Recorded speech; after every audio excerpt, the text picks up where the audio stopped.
he's really he's shameless in intellectual argument. He's absolutely without character, a moral foundation, or even intellectual substance.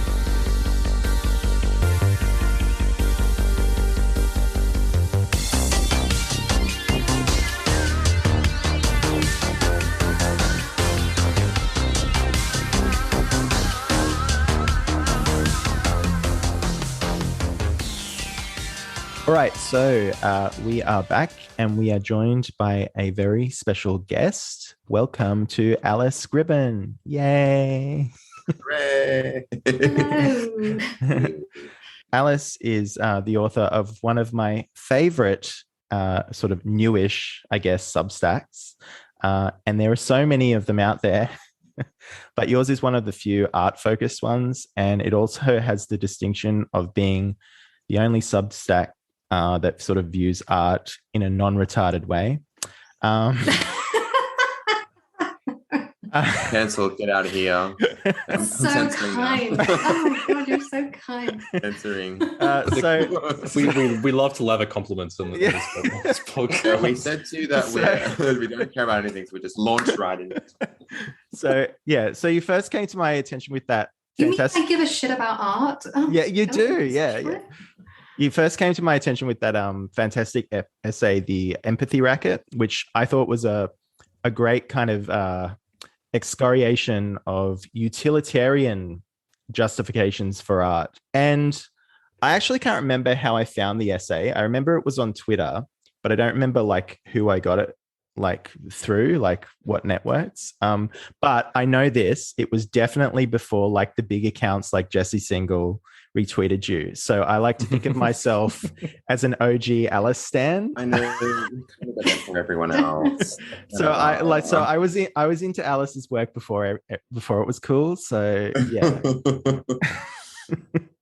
Well, thank He's you. the kind of girl that I wouldn't have sat with in primary school. He's better than me.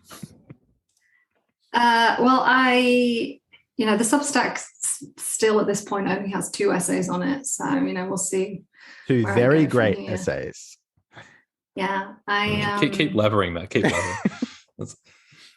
It's tricky though. I would love to publish more and be growing my readership at a kind of more sustained pace than I am. But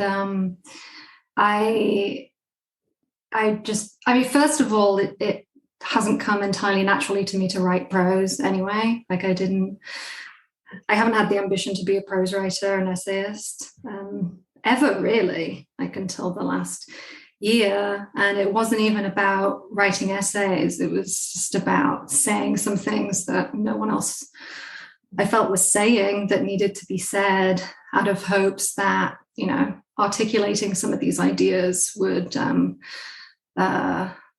encourage others to either allow themselves to think them consciously and then maybe express them too. And also just give the language to people who maybe have been thinking through this stuff but haven't seen it articulated elsewhere. So I don't know for how long I'm going to be writing essays about art. It really feels like a bit of a mental purge right now. But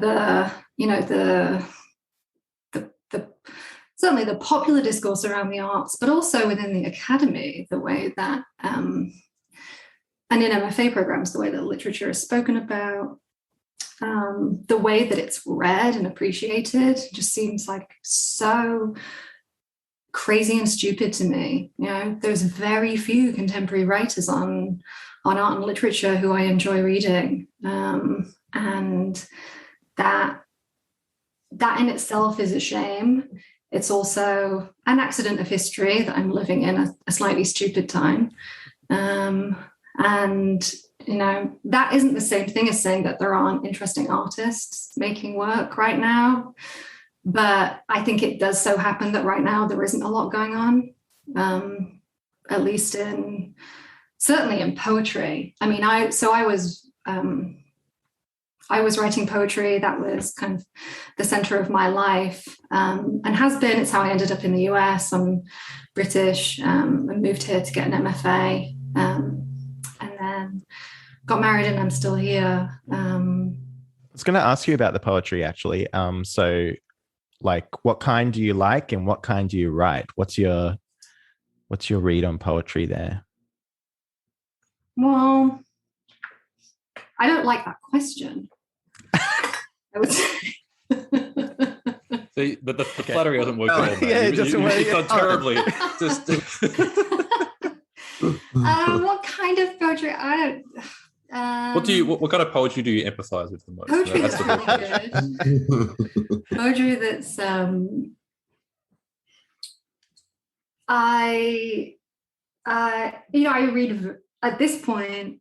It was very different when I moved here. I did have an amazing experience in my MFA program, and I think I was introduced to I became a much better reader during those 2 years. I think through the friends I had who were writing work that was very different from mine, and having those relationships, and then just the exposure to a lot more poetry than I had been exposed to before. I mean, certainly in the UK, like the art form is like really pretty dormant and has been for a long time. Whereas in the US, you have the whole 20th century of innovation in poetry that has, brought us to a place now where I don't think there's anything like the kind of activity and aesthetic innovation that was going on through the 20th century. But you have that backdrop. And then you do have a lot of institutional support for poetry and small presses and the kind of awards infrastructure, teaching jobs for poets.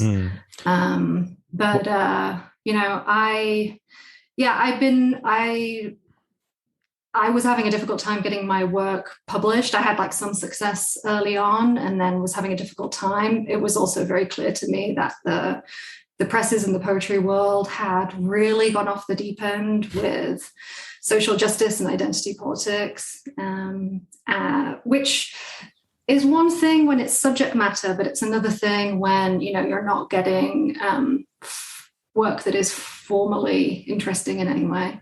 What did you make of? Were you tuned into that?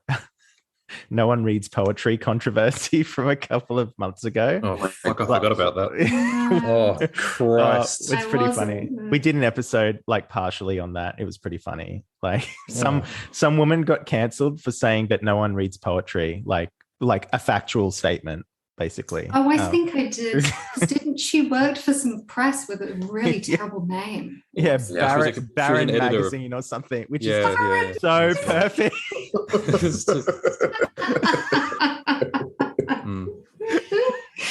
That's right. Yeah, I passingly heard of that. Yeah, I'm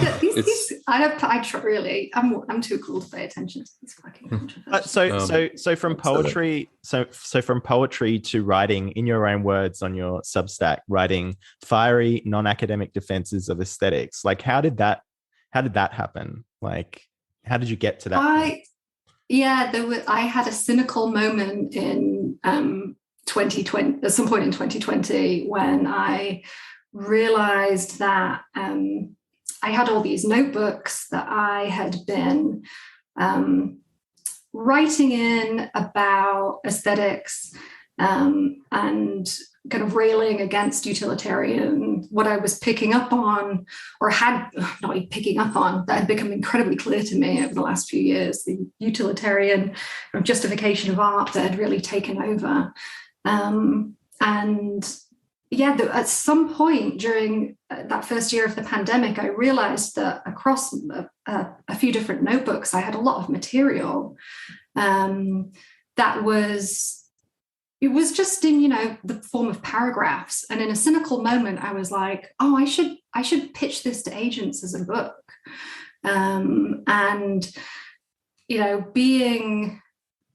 Treating it the way I always have treated prose, I was like, okay, I'm not going to sit down and be serious about this. Like, I'm just going to stick all these fragments together. And people who read prose seem to like the fragment, even though, I think that kind of writing is like super passé at this point. It's just like floating sentences, and like drowning in white space. but it seems to be a way that so many people put books together these days and collections of essays. So I started putting together a manuscript that was these discrete, discontinuous observations and reflections interspersed with like appreciations of artworks that really focused on their aesthetics. And I thought maybe I had something there that was going to be, you know, more opinionated and that might get picked up. And I sent it to a bunch of different agents and I didn't hear anything back. Nothing at all, which pissed me off, honestly. I'd one time years ago, I'd pitched something to an agent and had heard back. And he didn't want to work with me, but he was really encouraging and polite about it. The fact I didn't hear back from anyone with this pissed me off. And then I thought, well, I do want to do something with this material. I should probably be serious about it and sit down and try and write essays. And I started doing that with a few pieces. And the first one I completed was the empathy piece. I tried to get it published in, you know, mainstream venue. I had it turned down by a few places. It was accepted by the New Criterion. And I was pretty happy about that. They had published some essays recently on the arts that I thought were really good. You know, it's a more conservative magazine, but that doesn't mean they don't publish good writing. And it doesn't mean they're all like boring traditionalists. Although like the editor's like was into Trump or something. He's like kind of, it's not been great for their reputation, I don't think. But anyway, they accepted it and then they had to shorten it, and the draft they sent me back, they'd butchered it.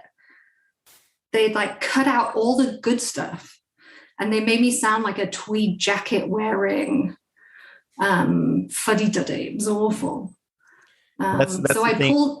Yeah, that's the thing with editors. They always want to pare back. That's their instinct, and to some extent, it's an instinct that works in most cases. But with something like this, I think that it really is the length of that essay that makes it work. I think anyway that that all has to be in there. So. Well, and hopefully the personality too. Yeah, of course. I realized with that piece that like.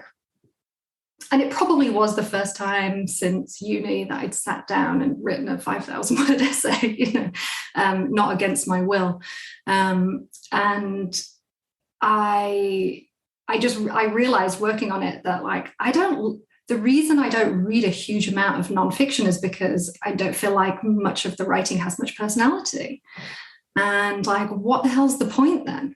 You know, I want to feel like there's a voice there and there's a person with conviction. So yeah, I pulled it from the New Criterion, and the next day I made a Substack and posted on Substack. So it was, you know, I would happily work with good editors in the future, but in this case, it felt very important to me to not sound like a different person. Absolutely. I don't know if you guys have experienced that sort of thing before. I was just going to say your personality definitely shines through. I really liked it. So good choice. Well done. I mean, what were you speaking briefly? And when I say well done, all I mean to say is like having that option of Substack and, you know, alternate publishing is marvelous. It's fantastic. Yeah. So, in terms of creating like, you know, a piece of art or that kind of critique that we feel is missing from kind of mainstream. I'm getting into our pre-podcast discussion again. Mainstream kind of discourse. Yeah, I mean, this seems to be the consensus kind of opinion of why writers on Substack are doing so well. Is because, with, you know, the ones that are. I mean, obviously, there's there's a lot of people on Substack. Some of them are making a fortune. And I think the majority of them aren't making anything, but you know, the people have read my stuff, and I think certainly more people read that empathy essay than ever would have read it in New Criterion. I mean, within the first week, more people had read it, and that's because of Twitter in part too, which I'm really grateful for. Honestly, Wonderful. I think it's great. I didn't want to be on Twitter. I like looked down on people who were. I was like, there's no way. Oh, totally. There's no way that like they have good sex lives. There's no way that they're like having fun. From Twitter all the time. What the hell? But now I'm with the so I was only able to read the empathy essay with the kind of triannual. You said vaguely triannual. Do you feel like this is like where you primarily want to go down, is that kind of self-publishing nonfiction route?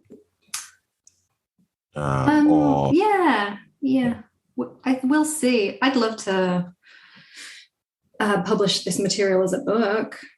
Absolutely. That would be fantastic. But right now, I have like the next 2 or 3 essays in the works, and so I'm just gonna keep working on them, and you know, hopefully continue to build more readers. It's so validating, though. I mean, I just, especially coming from the poetry world, where you assume that the only people who are reading you are other poets. The barren poetry world. Exactly. Yeah, exactly. So, but yeah, I don't know what's gonna come of it all. It's you know, as long as there are subjects I want to write about, I guess I'll keep writing, keep trying to write essays. And there's I have experienced a lot of satisfaction from writing prose, which I'd never had previously. You know, I never loved sentences all that much. And you're not obligated to like for it to go on forever. You know, like it can be like a limited edition mini-series or something. You know, like, I know. I just wish I was making some money off it. You know, it's so much time. That's the thing. Like with poetry, I totally I accepted that it was a vocation for me and that I would never make money from it. So it never crossed my mind that it was taking up so much of my time, beyond the frustration of just working on material for a long time and not being able to get where you want to go with it. But with this writing, I'm so aware of like the hours passing, you know, while I'm working on it, and wishing that I could somehow make money from it. But I don't know. You should, because Substack, you can do podcasts too. You should start doing podcasts. I've thought about it. Yeah. It's all about that selling personality. Yeah. Although, you know, not that you're going to make any money for a podcast either, right? Yeah, we can tell you. That's true. That's true. More time. Unless you're Anna and Dasha, like, but everyone else is like, yeah. Not I've heard that. We need to show ourselves more, really. I've heard that people who listen to a lot of podcasts come to feel like they know, like they personally know the people that they listen to. And that's weird. Weird. That's weird to me. Like Joe Rogan's my buddy. You know, like, well, considering that who was the person who like tweeted about us the other week? What? Someone tweeted trying to differentiate us between like about who was the gayest sounding voice? Voice? Yes, of course, yes.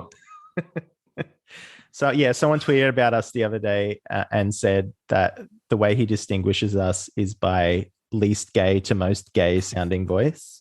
Yeah. I have to pitch it up this time. Yeah. So Ruben is obviously the least gay. Rio is the most, and I'm in the middle. Which actually maps onto our theory about like the Freudian map of the mind, you know. I'm the superego. Rio's the id, and Ruben's the ego. It was. Everything's balanced, you know. Everything's balanced. Anyway, so Alice, for this episode, we are looking at Giuseppe Tomasi di Lampedusa's The Leopard, which is a 1958 novel published just after good old Giuseppe died. And like last episode, we had our guests select the text. So Alice, would you like to let us know why you selected this one and your kind of history with the book, I guess? Yeah, I'm so happy to be talking about this novel with you guys. And thanks for approving my suggestion. It's not Prego. terribly long, but it's not terribly long, but it's not terribly short. And it's not new. It's not only was it first published in 58 and then maybe in 1960 in English for the first time, I think. I think so, yeah. But it's also an historical novel, so it's set a century before then, so in the mid 19th century, and I really love this novel. I read it for the first time actually during the pandemic in this first few months. Did you guys know about this book? I'd heard of it before I picked up a copy at a used bookstore, but yeah. I didn't hear much. I didn't know anything about it. Yeah, it had been on my list for a while because as a second generation Italian, it was on my guilt list of things I should have read. But I'm glad I finally got the chance to read it, because it's one of those, I'll read it before I die sort of books, that I just hadn't got around to as yet. So I'm glad we did though. What about you guys? Yeah, similar sort of thing, I guess. I had it on a list of different kinds of I guess what you call an aesthete type novel, along with wild novels and Horsemen's and that sort of thing. And it's just one of the ones I hadn't actually got to yet, so I was kind of glad that I could finally sort of get around to reading it again. Not again, but for the first time. Yeah. No. Once again, my answer is no. It's not in my life.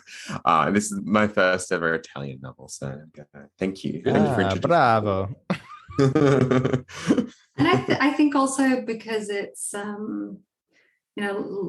it's the only novel that Lampedusa wrote, and it wasn't even published during his lifetime.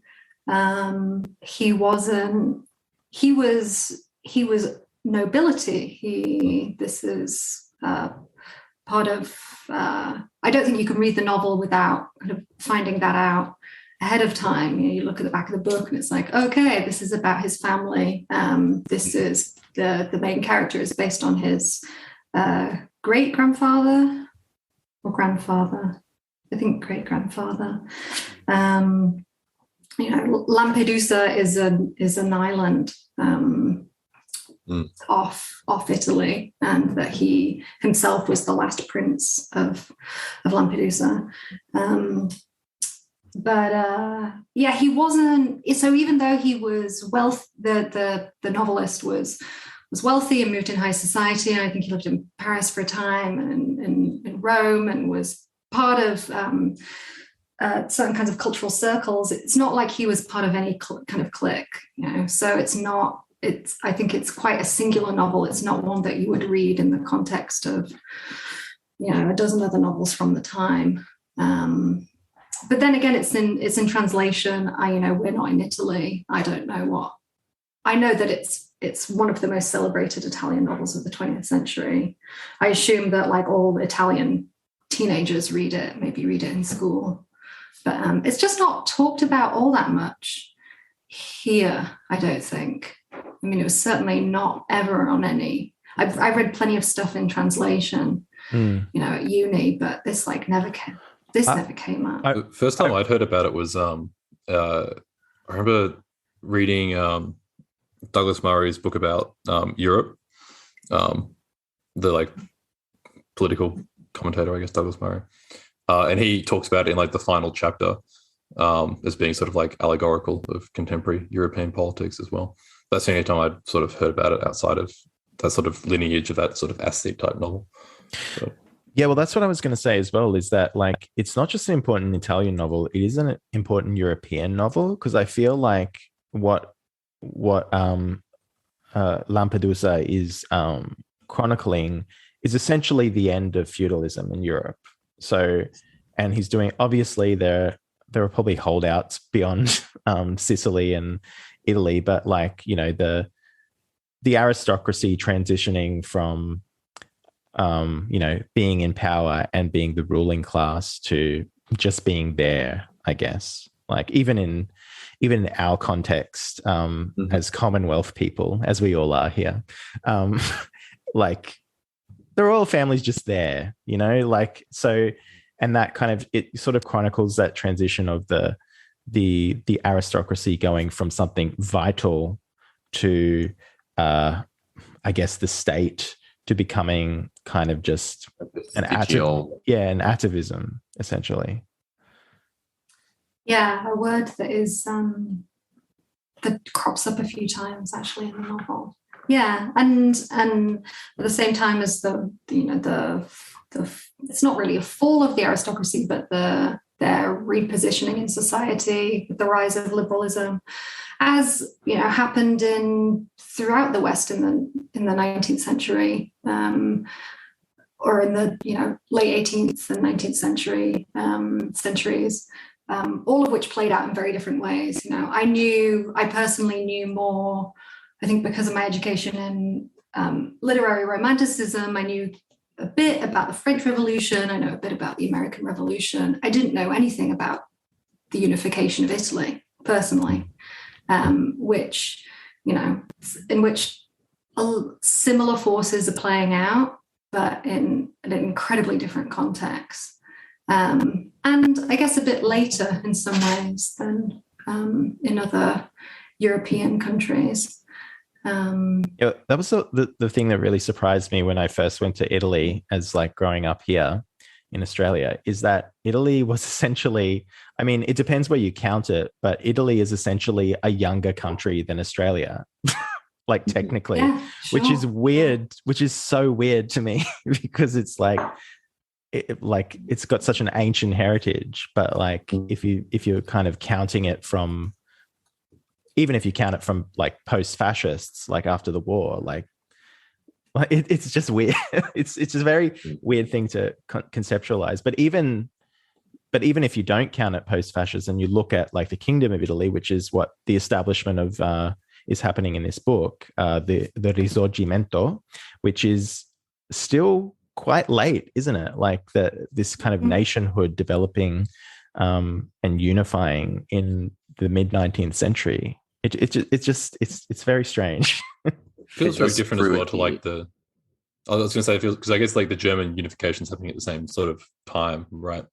And but it still sort of feels like slightly different to that. At least like my, I guess maybe that's also because there's much more of a link between like German like royalty and British royalty and like Russian royalty, particularly like around that sort of time. So maybe it's just, there's much more of a sort of connection to it, whereas you don't really, like as you were saying, Alice, you learn much more about like the Russian Revolution, British Revolution, sorry, not British, the American Revolution and the French Revolution than you do Italy. Just sort of is just like down in the corridors, right? They don't really get focused on. And then German unification German unification gets talked about, but usually only in reference to, look, this guy called Bismarck comes along, and then they eventually start World War One and then World War Two, and the Italians are just sort of like, you know, they crop up when Mussolini sort of is around, but then they're just happy to be there. Yeah, they're just happy to be there. You know, they just hitch onto Hitler's wagon, and it's about it. Just chilling out. I was aware though. You know, I've visited Italy a handful of times, as most Europeans have. It's so easy to travel around the continent. I do know Italy as a European nation in which the different regions are kind of like their own nations, and that people within them have more allegiance to their region even than they do to their nation. So if you're Piedmontese, then you don't really understand Sicilians. And in some ways, there are equivalents in the UK. I grew up in Yorkshire, and there's also a strong north-south divide culturally in the UK that has deep historical roots. But I think it's probably fair to say, from what I understand, even about Italy today, but then certainly in the period of this novel, and then between then and the kind of post-war period, that the regions were very distinct, and obviously the languages were distinct. They were speaking totally different versions of Italian from each other. These things, the country really had to be unified from above, in a way that you can't. You certainly can't compare the American Revolution to that. And I think it's very different from German unification too. Yeah, and the process of Italianization as well, which to some extent you can trace before the Risorgimento, but like it continues throughout, and even after it, like the sort of discouragement of dialect was like a huge thing, like to the point where my grandparents couldn't even speak their dialect anymore, because even back then when they were kids, they were like forced to speak like Italian.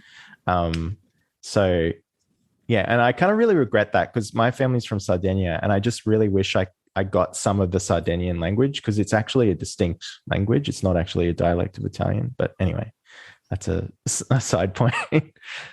Yeah, no, it's interesting. It's really interesting. But yeah, back to the novel. I think I read it for the first time not too long ago, but I was just immediately, I should say, first of all, briefly, I picked up a used copy. I'd pulled it off the shelf like 2 or 3 times and read the first page before and was like, I'm not in the mood for this. I had the exact same. I had the exact same feeling when I first started reading this. I was like, oh, okay, because it felt like it was going to be an demanding ordeal. Yeah. like a trial of Hercules or something. Like, but obviously much less physical. But yeah, I had exact same thing for me.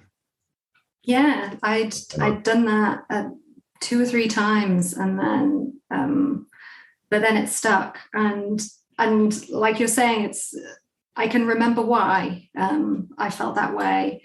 You're really hit hard by the language from the very beginning.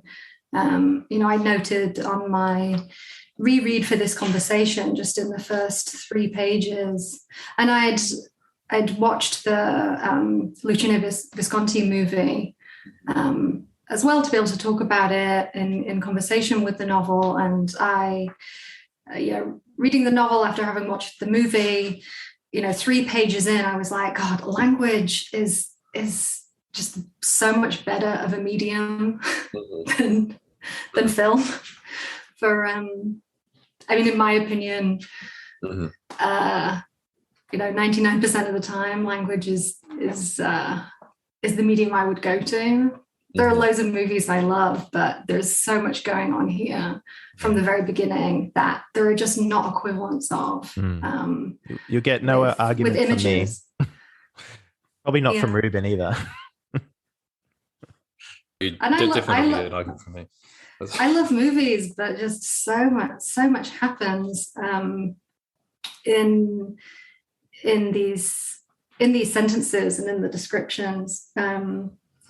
So yeah, I think it's a very striking style that he has, and it's not just style; it is reflective of a kind of psychological portrait of the main character.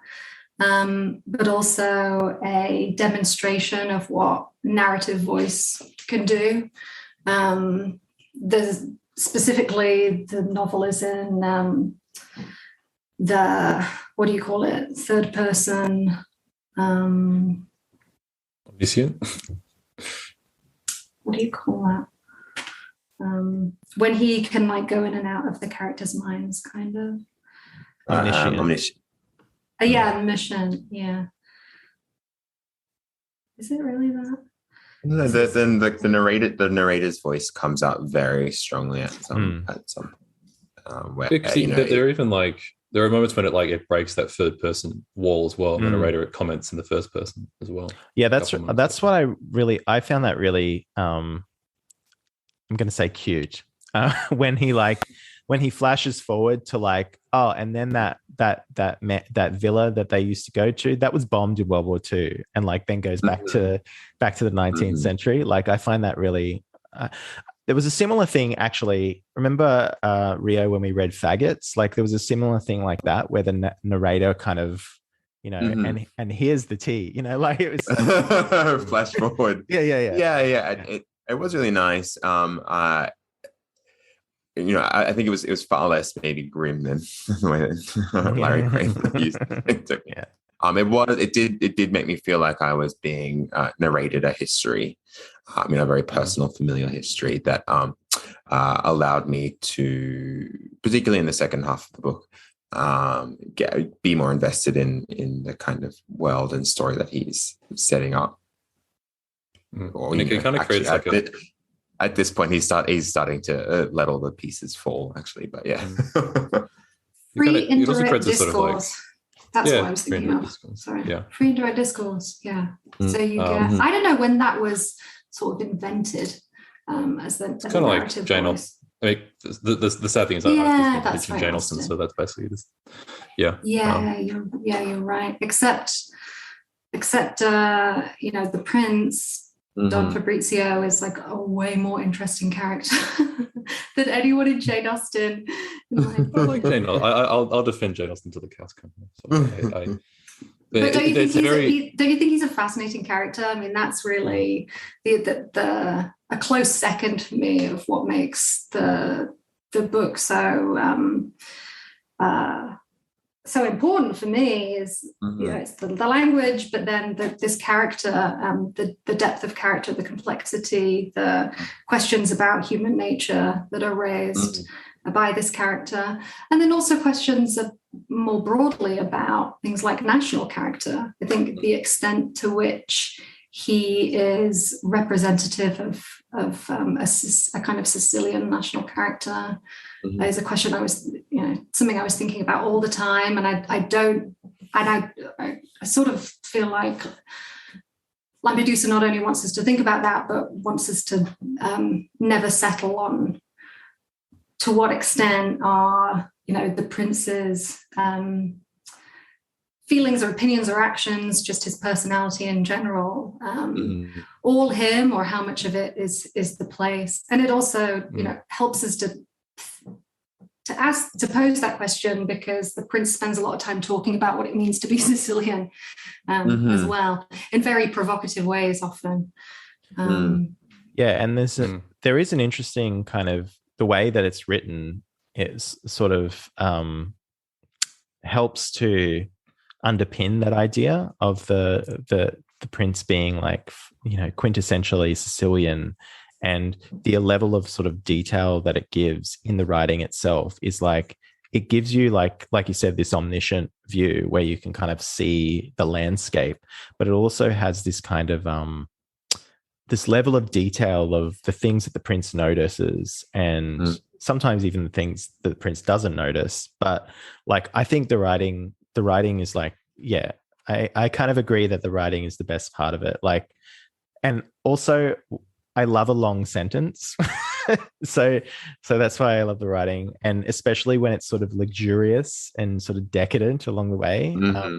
That's so decadent. Yeah, and I feel like I've eaten like a tiramisu made of words, and I'm just like nursing a food baby when like Lampedusa is like at the end of a Lampedusa paragraph. So yeah, I really love it, and And it's like when they have that there's a scene, I don't know, about 70 pages of the book or wherever they are, where they're at the Donna Fugata place, and they have that luxurious meal. And like they have the fact that the meal itself, it has to like sort of resist conventions by not having soup at the start and having macaroni instead of the beginning. Mm-hmm. And then that gigantic dessert that they well, actually I think the dessert might be earlier in the book, I think, where it has like that rum dessert that they bring out for him. I think that might be the end of the first chapter or something. Yeah, that they destroy. Yeah, and it's just like this house that they just like, you know, carve into and ruin. That's like kind of, you know, it makes you feel like sickly. I think even at the end of that passage, the prince is like, "Fuck, like my stomach's gonna like just die in a second." Yeah. No, Matthew, I love that. I love that metaphor of eating a tiramisu in words. It feels that way. It's almost it's a very indulgent, decadent writing. But another thing that I think offsets that sometimes is just the amount of irony and humor in there. There's a lot of wit. Sometimes it's in the prince's head, and he is, you know, he's looking at the pettiness of others, or he has a kind of more class-based sense of the vulgarity of others. But sometimes it's just in the narrator's voice too, and it's in the level of detail.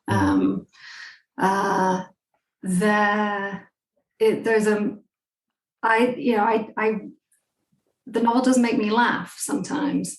There's another incredibly luxurious and sumptuous passage. In some ways, I think maybe the most beautiful or the most like dreamlike is when you have the two young lovers at the center of the novel, Tancredi and Angelica, who have just got engaged, and they're getting to know each other. They're at the palace of Donna Fugata, and they have started exploring this half asleep and almost half abandoned palace together. And as a plot device, it's so amazing that we get to go on this discovery through the forgotten boarded up rooms of the palace with them and have these rooms described to us. But we're also being taken there by two young lovers who are in the first flush of falling in love, which, you know, is the most wonderful experience, where you just feel like everything is a dream, and everything's intoxicating and everything is secret.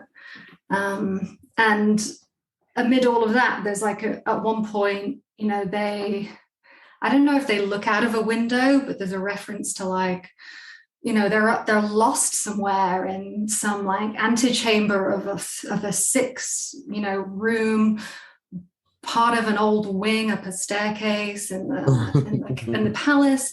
And then like there's this completely forgotten courtyard where like maybe there's a dead cat or there's some like vomited up spaghetti or something. It's like, what?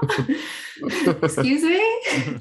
Yeah, there's just like there's realism in here too in the description. It's not just all fairy tale descriptions. From at the very beginning, when we're first introduced to the prince, he's like a little bit pissy because he's a little bit frustrated. He's never like too much one thing or the other, this guy, but he has a fleck of coffee on his white waistcoat, and he's unhappy about it.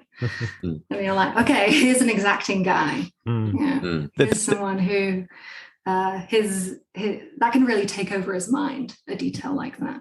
Yeah, but the mundane sort of is always sort of threatening to sort of break back in to it as well.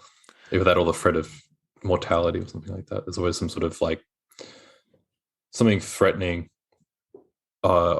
It's something either threatening in its broader implications or something so mundane that it becomes sort of threatening or unsettling as well in the background. That it can be just like if it's like a dead cat, or it can be a you know, a piece of the way that in that other scene with the mayor, I can't remember his name, that Angelica's Angelica's dad sort of like wanders in, and the fact that he's like they're having lunch and he's wearing he's that overdressed. is far too overdressed, and it's like it's comic, but it also is like a sense of like threat there as well. This is the new regime coming in and sort of taking over. What I love about the prince is that he's exacting, but he's also like there's a sort of wisdom to him as well. Like especially Alice, you mentioned the lovers, like his attitude towards them when he's sort of looking at them, and he's like, I forget the exact. I should have highlighted it, but I didn't. But the exact phrasing was, it was something like, lovers don't want to be around, they want to be around strangers, not people they know, and I thought that was just like, that was so on point, like it's just like, that is so true when you're kind of falling in love with someone, and you don't want to be around your fucking family or something like that. You want to go off to a public place where people are sort of around you but you don't know them. I just love that. Anonymous. There are a handful of moments like that throughout the novel, where I felt like there was a wisdom that I guess you could say it's the prince's, but it made me think of the author. I was like, wow, this guy, has an attitude to life. He has a philosophical bent of mind. He's so thoughtful and articulating those sorts of things that are always striking because they're so rarely articulated. And it's one of the great things in fiction when that happens. It's like it's a meeting of minds kind of thing. And articulated in such detail too. Like it's all well and good to like mention that stuff in passing, like, have a little aphoristic, throwaway line, but then his ability to sort of just, dig deep into that, and just make a whole paragraph out of something like that is just truly amazing.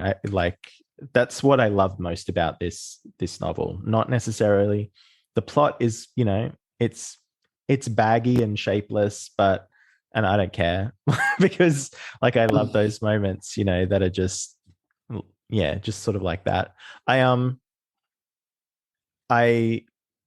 was reading actually alongside this, or sort of a bit after it.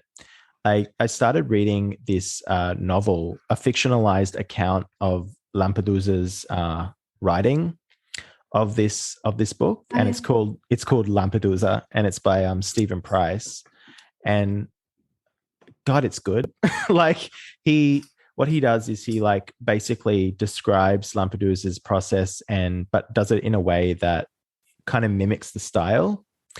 And this guy has really done his research. So I'd recommend anyone who's, read this book or interested in it, also reading that afterwards. Really great kind of language, like sort of aping the language as well. No, I hadn't heard of that. When I opened up and read those first two chapters, I wondered if I was reading Italian Psycho, not American Psycho, but just with like the coffee stain and like just his like exacting. I thought it was really fun and interesting. Let's see. I can't think of a card. Let's see Angelica's business card or something like that. Or let's see Don Amorfo's business card.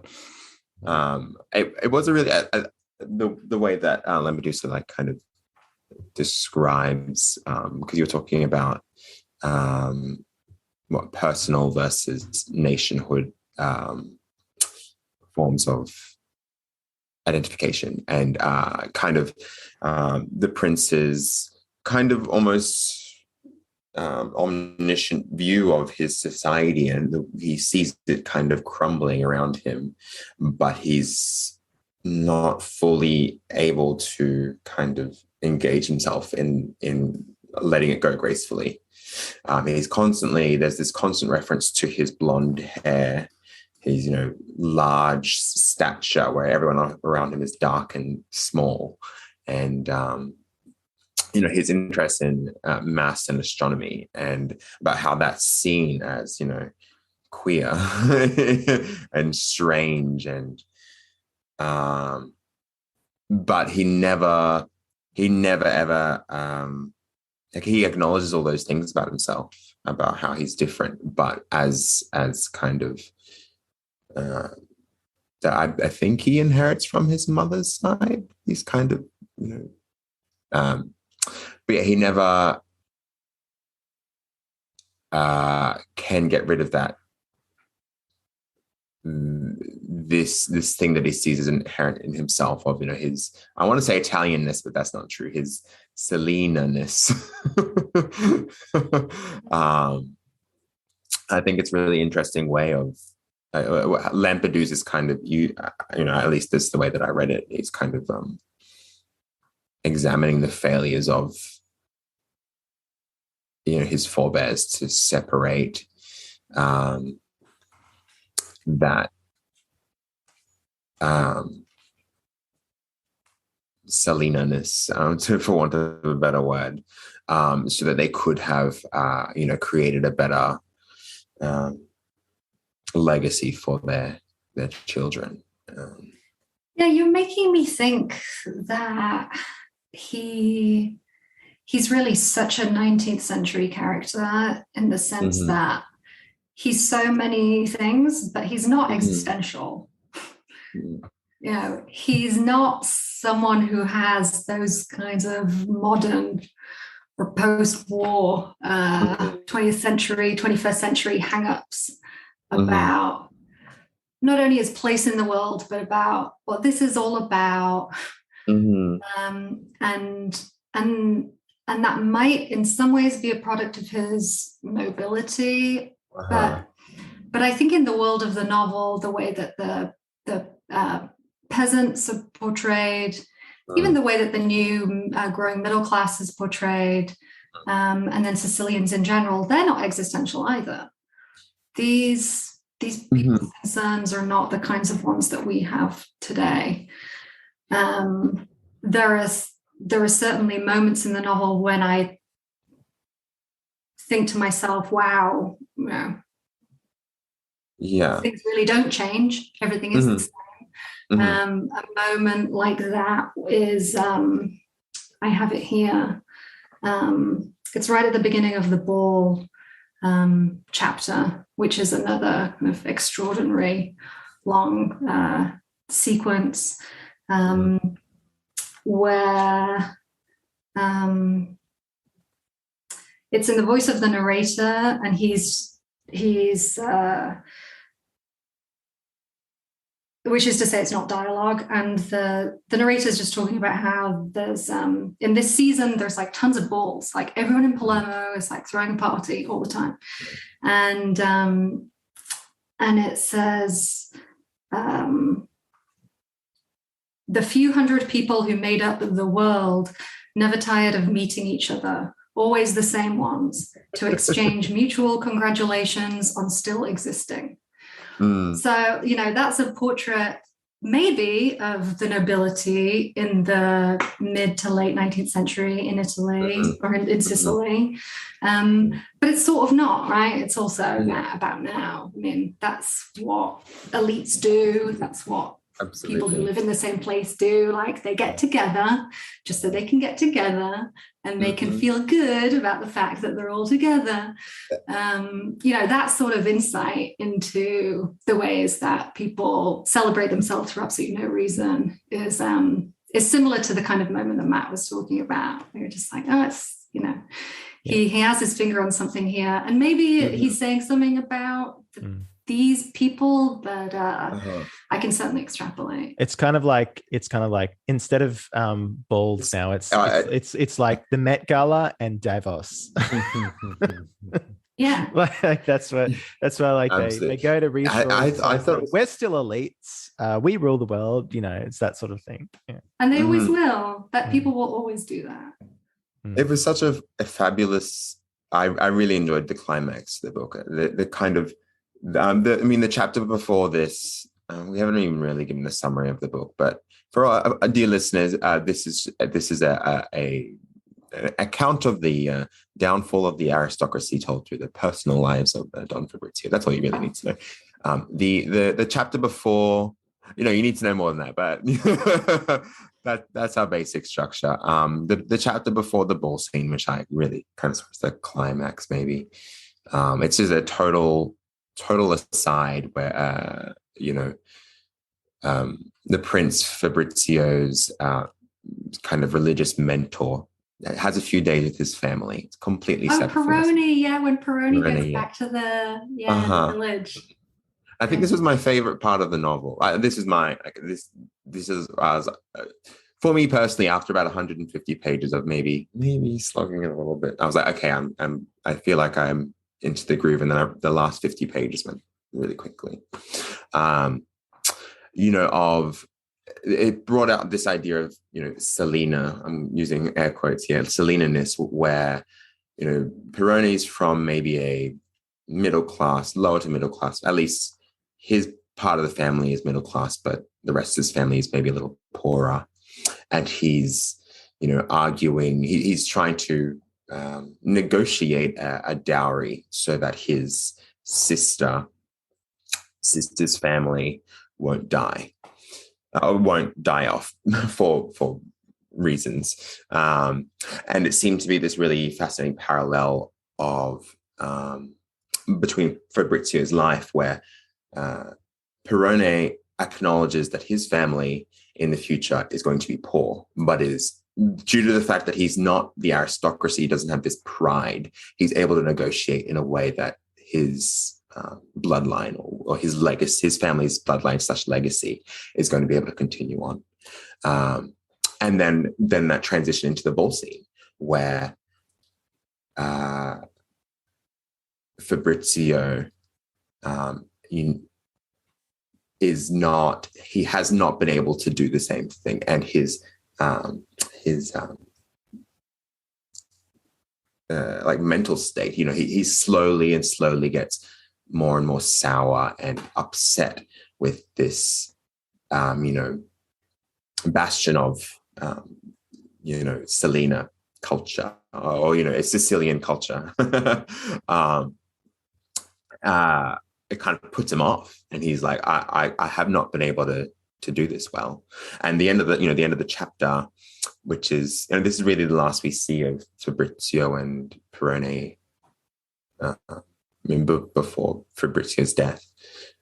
He because you mentioned existentiality, and the very last time we see him in his prime, he's decided to just go on a walk and look at the stars. And it is, I thought it was a very existential moment. Maybe this moment where he can't get to that point of he's reached his limit in regards to how he can have his legacy move on. And it very much it came to me as Lampedusa, like putting a lampshade on, writing about his family history and about the aristocracy, and maybe their downfall as being unable to their kind of station in life, irrelevant of their kind of natural, his blonde hair, his physical difference from the people around him, his class he's been unable to get out from his class and secure his family line, at least in the way. But he doesn't have a choice. I actually think considering what he's facing, to me, the prince is, he faces the national situation and the figure of Sadara, to just fix on that as representative of the way that he's responding to the rise of the middle class and of liberalism and the fall of of feudalism, or that he's I think he hasn't, overall in the end, he has so much grace in how he approaches this. I think he's constantly negotiating it, and he's certainly concerned. And he says on his deathbed that he's the last of he's the last Selena, I think. He knows that his not his family's bloodline, but certainly the the nobility of the family dies with him. But I don't think he fights against that. And at the same time, I don't think he's resigned to it either.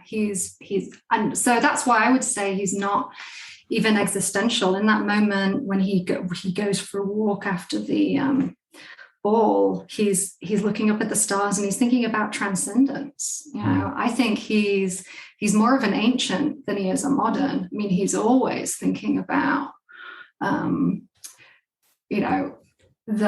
he's thinking about the gods. He says that that's the Sicilian character. Like, Sicilians don't want things to change because why would they? They already see themselves as gods, which is a crazy statement, but really clarifying when he says that at some point. I think he says that to the Chevalier who comes down from Piedmont and asks him if he will join the new Senate to become a political figure.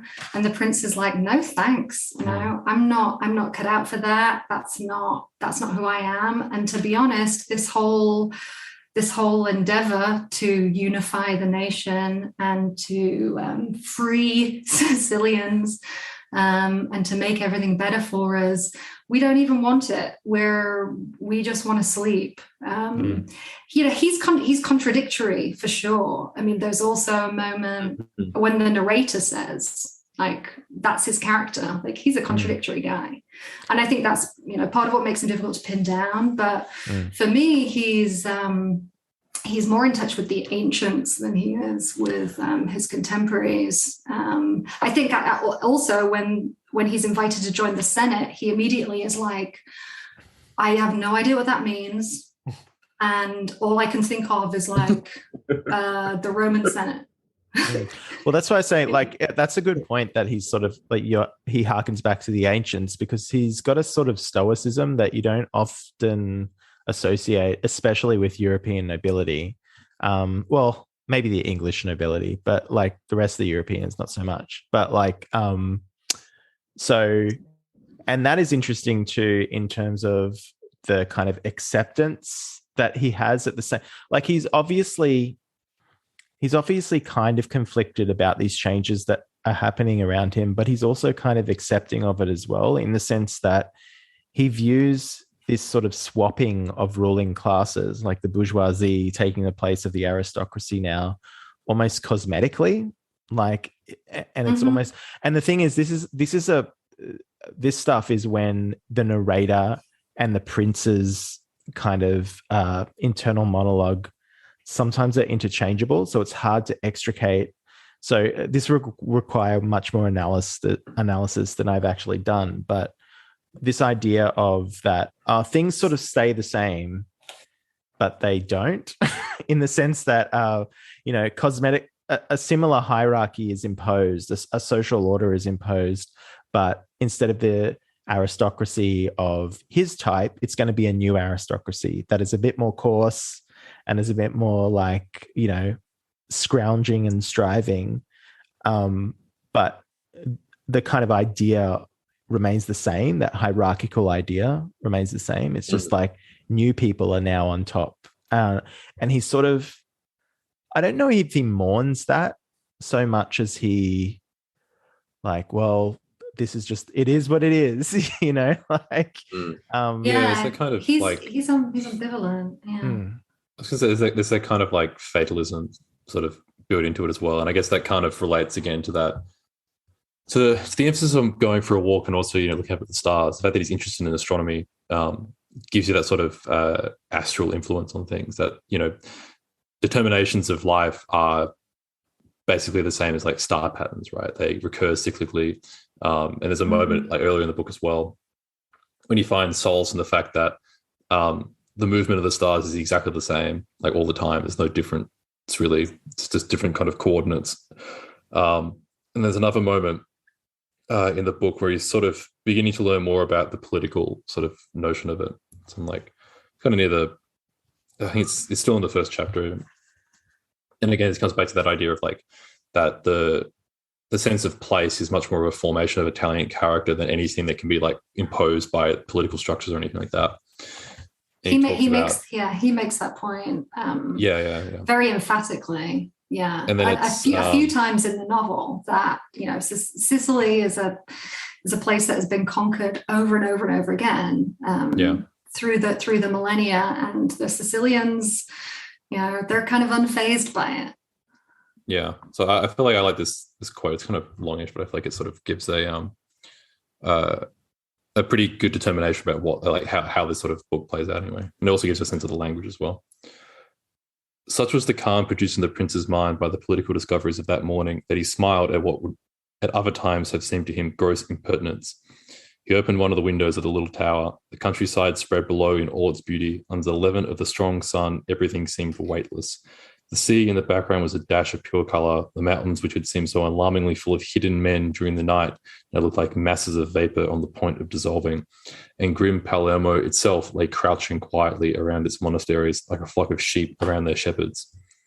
Even the foreign warships anchored in the harbour in case of trouble spread no sense of fear in the majestic calm. The sun, still far from its blazing zenith on that morning of the 13th of May, was showing itself the true ruler of Sicily, the crude, brash sun, the drugging sun, which annulled every will, kept all things in servile immobility, cradled in violence and arbitrary dreams. Particularly the way that even the structure of the sentence uses an historical detail of the exact date as well, which if you go back to the history of the historical novel, is something that is sort of in order to ground it within history, you use exact dates rather than the airiness of something else, and to give that a kind of almost a sense of eternal recurrence with the exact same, a very highly specific date, adds to that sense that what matters more is the environment. What matters more is the sun that never stops beating down on people's lives. That's going to be much more of an ingrained sense of character than anything that people can sort of try to impose upon the country from above. Yeah, totally. And I think Lampedusa gives voice to that idea through a few different characters. You get it from the narrator, you get Don Fabrizio describing Sicilians in this way and the landscape in this way. I think he at one point is describing Sicilians and then stops himself and says, no, I'm actually talking about Sicily, the place, and it's about the landscape and it's about the atmosphere. I think Father Peroni does it too. He describes Sicilians as, being of a certain character where things will change, but things will stay the same. A very different interpretation that I think is here of that goes back to the issue of feudalism. I think it's notable that when the novel was published after Lampedusa's death in the late 50s in Italy, apparently the Communist Party in Italy at the time were really unhappy about it, and Marxists in general don't like this book because the hero is a prince, and the peasants on the whole are really not happy about the new the new state and rising liberalism that's apparently going to free them all. And so Lampedusa's politics there feel there's a personal family story, but I also get the sense that he was a certain kind of conservative and had misgivings about liberalism, which honestly, I'm a lefty, but reading this novel, there were moments when I thought, you know what, these peasants, things should stay the same for these peasants. The nobility looks after them. The character of Calogero Sadara, Angelica's father, who is this, rising political figure and businessman who really typifies the new middle class in the novel, is an absolute snake. He's in some ways the villain of the novel.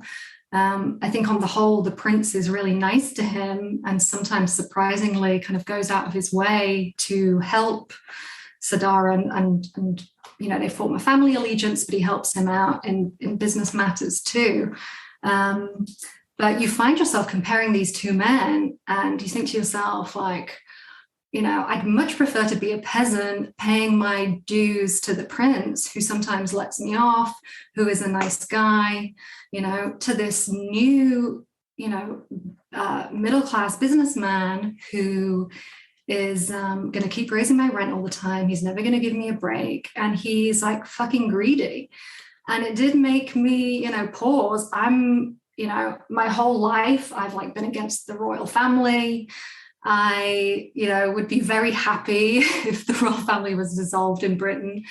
But I really found myself in this novel thinking that there is what capitalism unleashed in this period was a kind of psychological dimension to humanity that, at least as depicted in this novel, that is really ugly, and that is greed.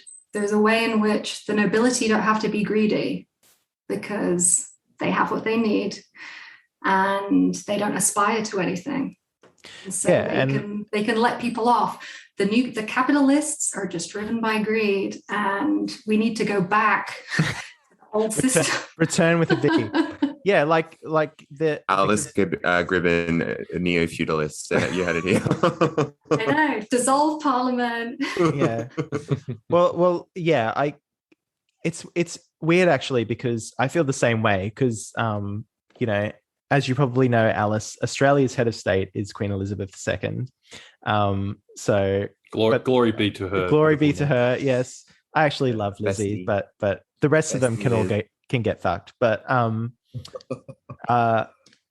but yeah, and I've always been like, yeah, we should just become a republic, whatever. But also, it's like there's a certain stability to the nobility that just like it keeps things in place, and I get it from that point of view. Like I get that, and that's why like republicanism in this country has often been, in our country, has often been sort of a bit of a joke, because I don't think they realize it's beyond comedy.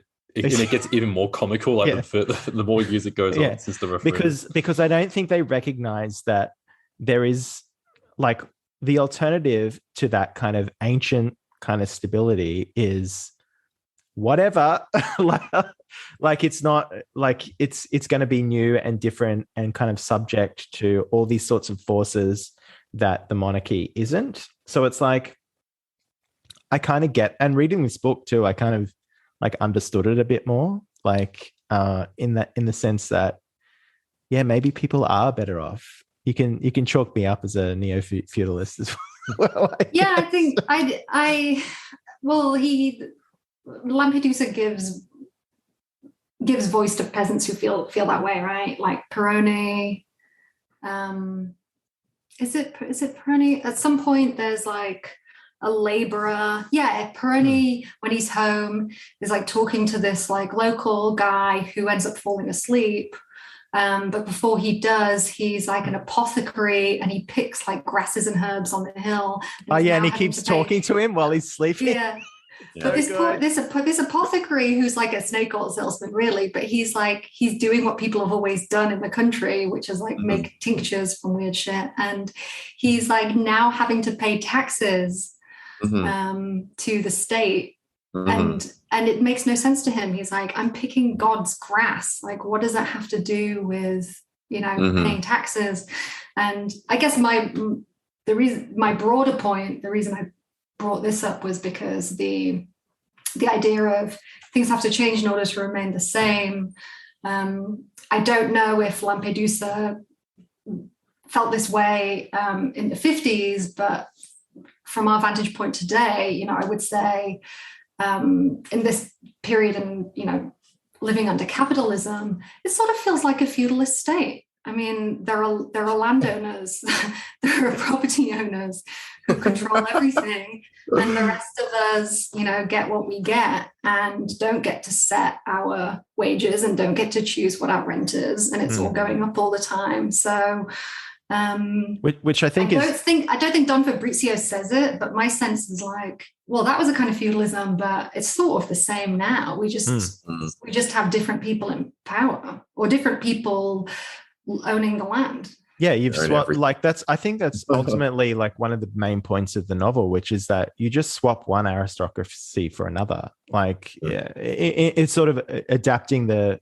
Chesterton quote about, like, you know, if you don't believe in God, you'll believe in anything. Like, so it's like you're just taking something else to believe in and to have structure your society, and it's fundamentally like or functionally the same thing, right? It's just. And I think what Lampedusa does is, like, he acknowledges that. I think it's ambivalent as to like what his position on that is, but I think he acknowledges that. But also the level of detail that he gives about this world and what the nobility looked like, what it was like. It's just like, it's sort of a snapshot of that's what it used to be, but it's not necessarily a kind of we need to return. It's just that acknowledging that functionally the kind of bourgeoisie, or whatever you want to call it, whatever the ruling class is now, does the same things, but it's not the same, if that makes sense. Like, it's just you're swapping. It's like cosmetics. Like, you're just swapping something, but it's the same kind of process, I guess. And so, which is really interesting that the Marxists hate him, because in some ways you could kind of say that is a kind of a Marxist point of view, in that, like, yeah, like he's kind of suggesting how the bourgeoisie took over the feudalists, and yeah. I guess that the Marxist difference is that they need to have like that sense of hope still, right? Where this is just much more cyclical cynicism to a certain extent. Whereas, you know, the critique at the bottom might be the same, that, you know, you transplant one set of lords for another set of lords. But, you know, the Marxist hope is that, you know, one day we won't just have another set of laws, we'll have something else entirely, which maybe should be a lesson whatever that is, which is maybe a lesson that they themselves should maybe learn at some point. But I guess that's, again, history sort of repeating itself. I will just add, though, to the earlier point that the prince is never totally one thing rather than another, that he is hard to pin down, that he is a guy whose mind is always moving, that he has self-awareness without what I think of as a more 20th century kind of paranoid existential self-awareness. There's a lot of irony to his character. He says at one point,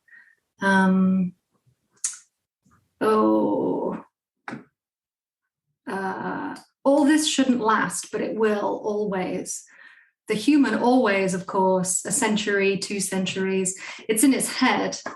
He doesn't say this out loud, but so he's using the word always, but then stopping himself and saying, yeah, but, you know, by always, I recognize that only really means a century or 2. Like, he knows that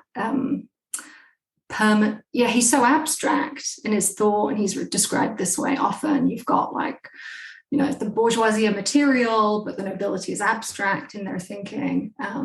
He recognizes that any kind of permanence is just a trick of the mind. We can all throw around the word always, but it never means always. So I think even if he believes Tancredi that things have to change in order to remain the same, he also, you know, change is never really change, and sameness is never really sameness. There's a way in which there's no pinning down any of this stuff, you know. I think of the image, which should be really tired, but is so beautifully done in the chapter of his death. Not to give too much away, but because it was shocking to me when I first read it that he dies. Because you jump forward in time so much, but the metaphor of the sand moving through the hourglass is like, you're never losing the sand, it's just going somewhere else, which is a kind of things changing but remaining the same image again, that I think is suggestive of the stars, his love of the stars, and maybe being a bit more of an ancient than a modern. That's actually, I'm glad you brought up the death chapter, because so far in my reading, this is like the best rendered death scene that I've ever read. Like, I think it's amazing. Oh, yeah. Like, yeah. So, and I was actually really skeptical of it, because when I came to the end of the previous chapter, which I think was, it was the ball chapter, I thought the way that ended, I thought that would have been a perfect ending of the novel when I was reading it. Was how the movie ends. Visconti ends the movie there. Yeah. That's interesting, because I was like, that's just so perfect, like chef's kiss, perfect. But then I was like, oh, there's another 2 chapters, and I was just very skeptical going in. But then, like, the way he describes his death and the way that he talks about, especially when he's like, I've lived 73, well, I've existed for 73 years, but I've only lived like 3. And he's like doing all these calculations of, because, he's got a background in mathematics. He's doing all these calculations of times when he's truly lived. And like, that was so fucking heartbreaking to me. Like, I rarely cry in books, but I cried at this chapter. And I just love that scene, especially. And then the next scene, I was like, oh, it can't get better than this after this ending. And then the next scene I really loved as well. So it's like, it was one of those novels where you're like, oh, it should have ended there while you're reading it. But when you finish it, you're like, oh, actually, no, that makes complete sense. Like that it almost has 3 endings, Yeah. Mm-hmm. Yeah. Absolutely. There's so much art. There's so much artistry to that too. It feels like really ballsy. He hasn't taken that from someone else. Like he came up with that. And but yeah, just to say one more thing about the death scene, I wrote at the top of that chapter that, I mean, I feel like I've got to know the prince so well at this point, and yet I was so struck by, in his final hours, the way it's described, his kind of bodily feelings and his what he's doing with time and memory, the level of perceptiveness of this character, which is to say of the author ultimately, but he is philosophically, sensually, mystically, this is a character who's thinking about these huge abstractions. He's thinking about life, he's thinking about people, he's thinking about the mind and the way the mind works. I found it deeply moving as well, for all those reasons. It's an incredible portrait of a way of being in the world, and of thinking of oneself. That's, for me, I don't read a huge amount of fiction, but I do for this reason. I feel like fiction, much better than any other art form, can do exactly this.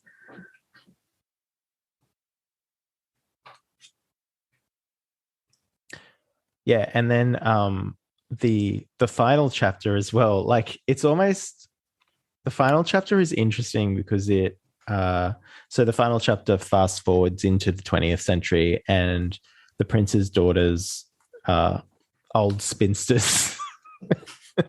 And basically, like, love it. I'm sorry. Love it. Yeah, love it. And basically, are like,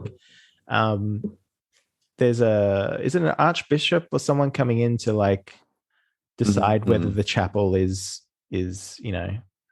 or all okay with, is legit. Yeah. And then they realize that some of their family relics are fake, but the frames are nice. And then the image that like ends the novel is just so, like, I went from, it's insane. It's absolutely insane. Yeah, I've never known anything like it. Yeah, because I went from like bawling in the last chapter, the chapter before it, when it's like, Prince Fabrizio's Don Fabrizio's death, to like this image of of the dog Bendico, which is the prince's dog, as a taxidermied rug or something, being tossed out Like the window.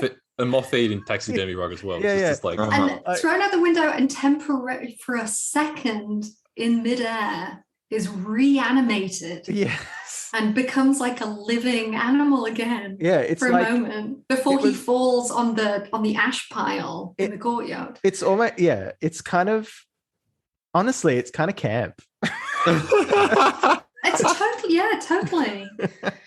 Mm-hmm.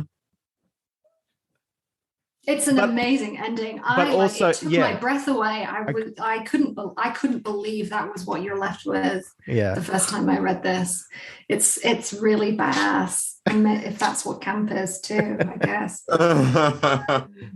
Bold. Yeah, he apparently said, Lampedusa apparently said in conversation with someone at some point that Bendico was the key to the novel. Well, Bendico is in a lot of key scenes, I guess. Like when he interrupts the scene with Chevalier, doesn't he? At that one point. Oh yeah, he does. Yeah, he almost says he almost considers doing it, and then Bendico comes. He's like, no. That's right. Yeah. Yeah, and Bendico likes him. That's notable. He's like, he comes up and sniffs him, and then decides that he's a good person, and that's okay. Which was another one of those moments where I'm just like, this guy knows the world. Like that's what dogs do. But yeah, I don't know how seriously to take the idea that like Bendico's the key to the novel, but he's certainly. It's a really weird ending. I mean, here's the dog that the prince loved and spent a lot of time with, and clearly saw as a kind of creature of kind of innocence that humans didn't possess, and had a connection to the natural world that humans were always sort of at remove from, because we have to deal with people and religion and all that crap and money and all that crap. And so, he sort of loves Bendico like more than his kids too.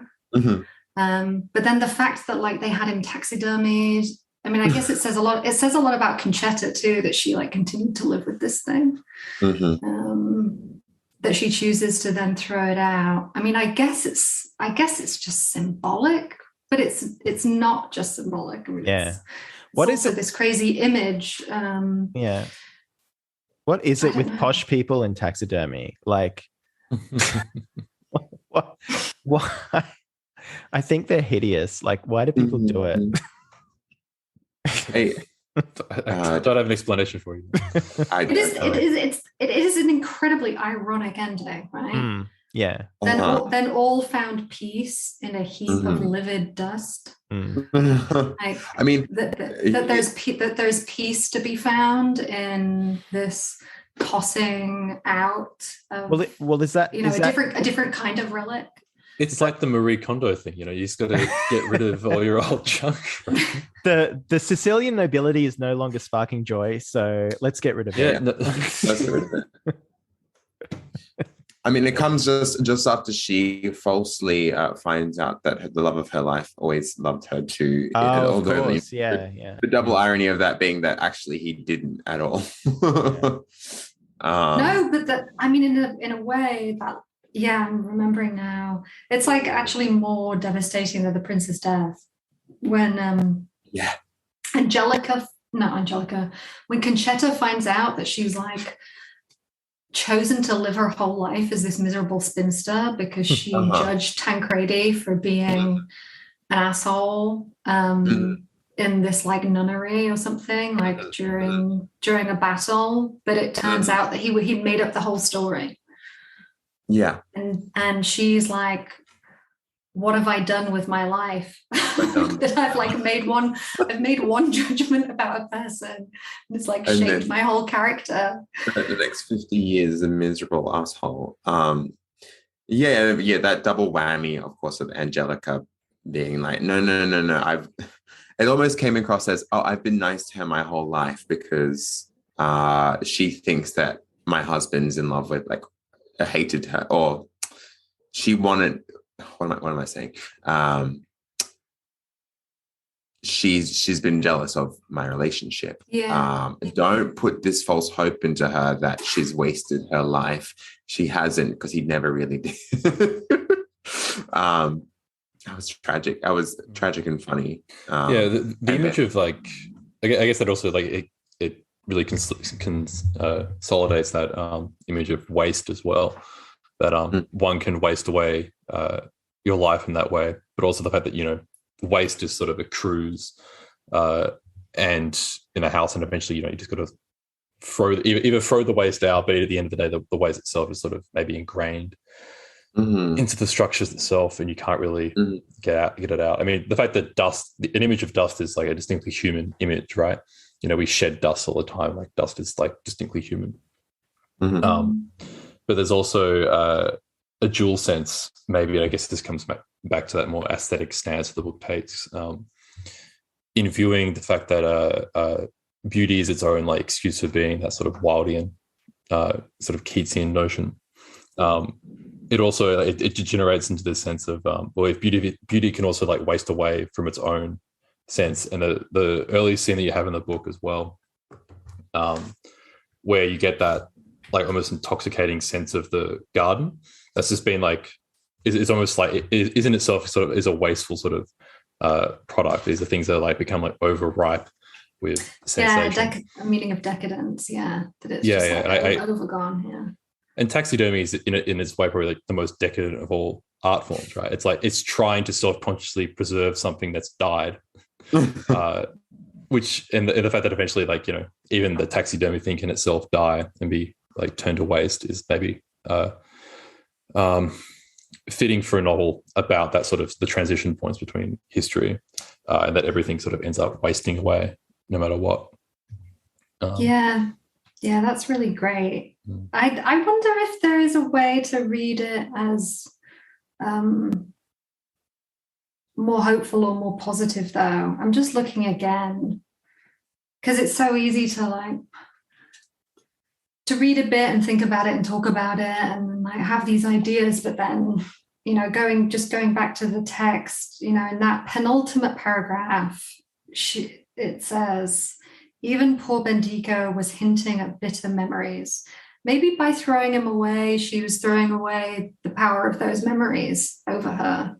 And so this is a good end to something. It's a letting go. I mean, we all know that we can harbor memories that fuck us up, right? And that well, I guess as a contrast, it's like it's the same way with when Fabrizio like goes for that walk in like the penultimate scene before he dies.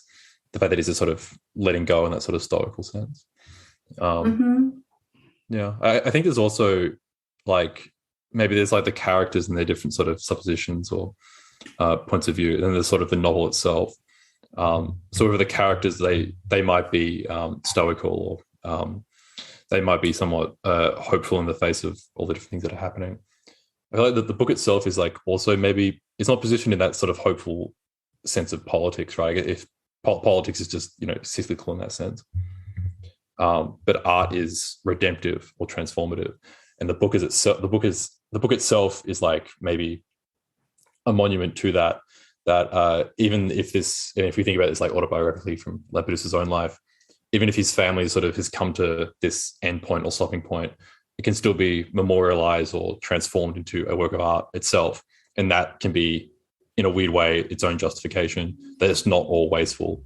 It can be transcendent to a certain extent. Yeah, and that's you can kind of feel like the urgency of that in the book as well, because and then when you find out that he wrote this book essentially after like being diagnosed with, I forget what cancer it was, some kind of cancer. So he knew he was going to die. And like he wrote this book under that shadow, which like you can kind of glean from the way that it's written. Like there is a sort of it's no bullshit. Like even that final image of the throwing away this taxidermy, this travesty of art, right? That stuff can be thrown away. That stuff accrues dust, but art is forever sort of a shining Exactly. light or something like that, or is at some point is itself the if you think of that image of the sun, this is sort of, I guess, that, well, the imagery of astronomy is that being that transcendent image. True art is that same image, or is that same sort of allegorical sense? I think that's absolutely right. I think what we were all saying about the quality of the writing, the detail and the description feels very painterly, feels very cinematic. You know, of course, this was made into a movie. I feel like every scene could have paintings made of it based on the descriptions. I mean, he's really trying to maybe not memorialize something that's gone, but capture it in language, something that's gone. And in that way, it does feel like he's preserving in the way that certain artworks do. It's a lovely place to end it, I think. Unless anyone had any other thoughts. That seems like a good end point, I think. Beautiful. Thank you very much, Alice, for joining us. Where can people find you? My prose writing is on Substack. It's my name, Alice Gribbin, GRIBBIN.substack.com. Yeah, we'll have that in the show notes as well. Great. Thank you so much for having me. That's all right. Thank you for coming. And I really enjoyed it. And thanks for suggesting the book too. It was lovely. Absolutely. You finally made me read it, which I'd had on my list for ages. Thanks so much. Let's all go to Sicily. Yay! Let's Oh do my it. gosh.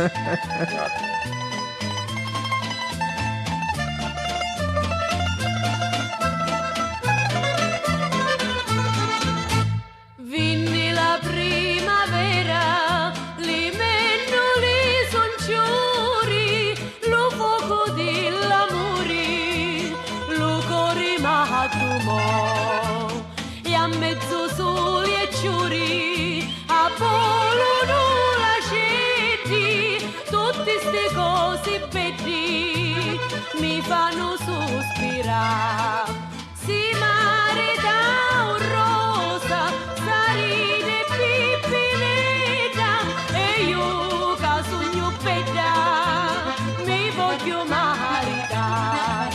Si mare da un rosa, sarine pipineta, vittia che sogno bella, marito non ce n'è. Tanti picciotti belli passano di sta strada, ma non una guardata alla mia casa da. Certo sto desiderio di scioglie la mia vita, mi voglio fare zita, mi voglio maritare. Si marita un rosa, saride pipineta, e io che sogno bella, mi voglio maritare. Si marita un rosa, saride pipineta, vittia che si più bella, mariti non ce n'è. La rota l'ho fatta, la casa l'ho magari, schietta non voglio stare, rannuzza sogno già, la colpa è di me madre,